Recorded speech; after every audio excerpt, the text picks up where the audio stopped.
was a company trying to get a program worked up.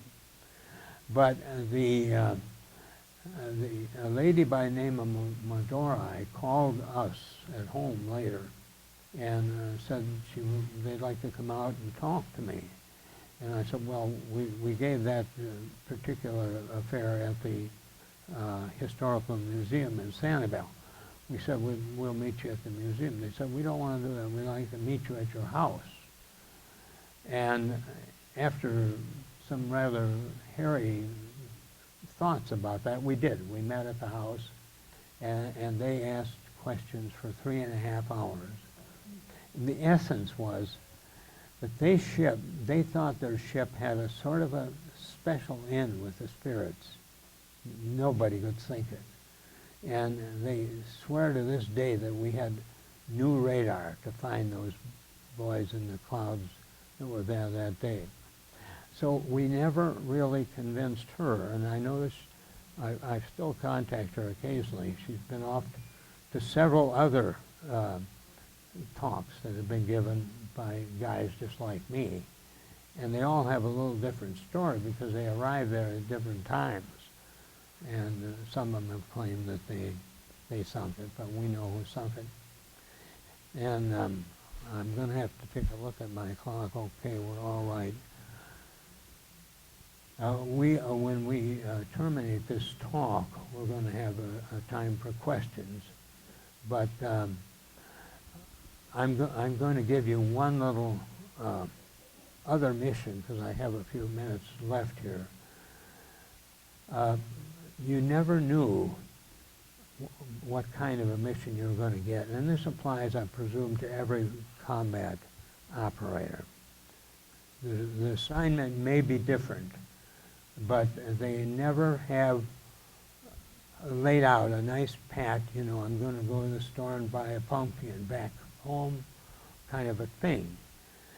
So anyway, all the time prior to this, April 7th, we were looking for the Yamato. It was darting all over the Pacific and not following normal patterns. And we had a good feeling, and not only a feeling, a proof that we had gotten to their security system in pretty good shape and knew pretty much what they were doing. But we decided we're going to send out a search one night.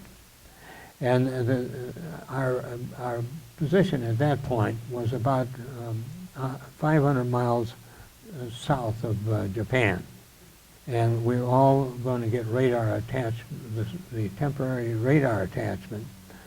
But the gunners didn't go along because they said, you know, we don't want you guys to encounter the enemy here. This has to be very quiet. We want you to operate with your mixtures in the lean position, all lights off.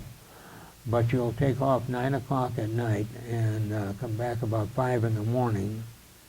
And we will have our radar system going at periodic times when you're due back, so that besides navigation in the sense of drawing lines on the sea versus actually flying where you fly, was questionable.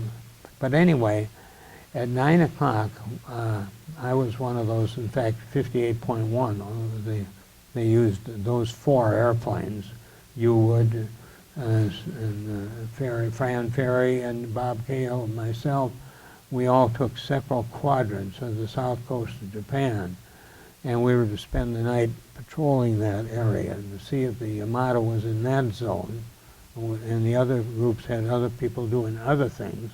So we were covering a fair chunk of the ocean around Japan all that night. Well, the first thing I noticed when I got out there, I took off at 9 o'clock at night, and it was a very black night, and we were going to fly low, below radar, so we were down to a couple thousand feet. And I get up to the coast of Japan, I could see some lights. They don't have many lights at night in Japan during the war either, but I could detect the continental landmass there. And that was the middle leg of my trip, so I was paralleling that.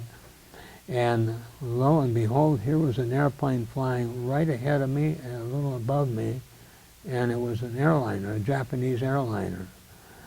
And we had orders, no shooting, boys. You'll destroy our secrecy here.